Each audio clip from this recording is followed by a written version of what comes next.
In the beginning, there was an enormous egg containing chaos.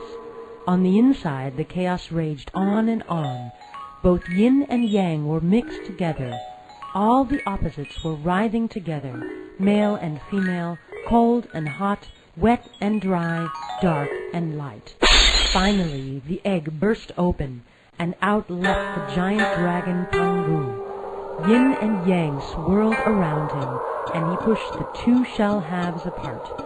Thus the opposites were separated, and the earth began to take shape. Every day for 18,000 years, Pangu grew 10 feet. Thus the sky was raised a little higher every day.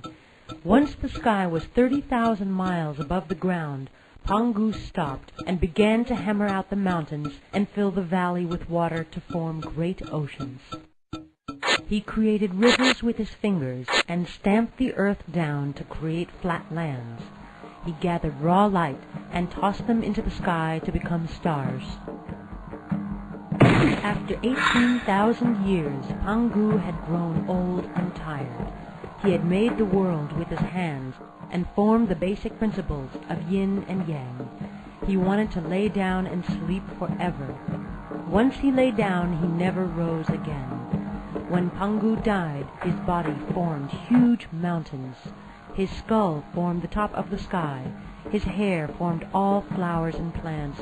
His bones turned to jade and pearl, and his arms and legs the 4 directions.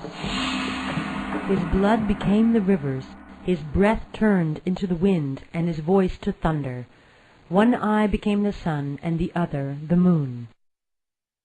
For many years the world was a very beautiful place, but also lonely.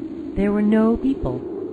The half-dragon goddess Nuva was born after Pangu died from part of the mixture of yin and yang that he had separated.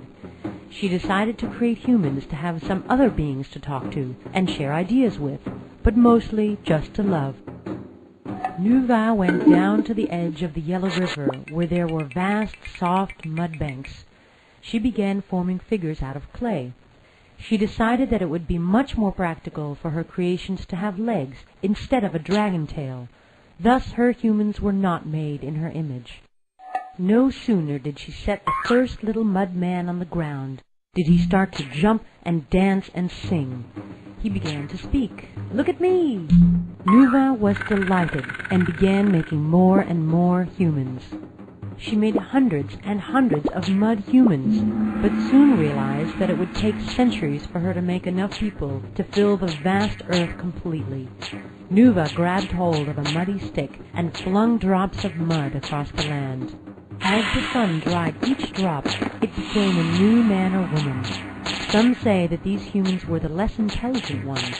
Those formed by Nuva's own hands became great leaders. She told them to go and populate the earth. As they grew, she loved them and protected them, and was revered as the mother of all humans.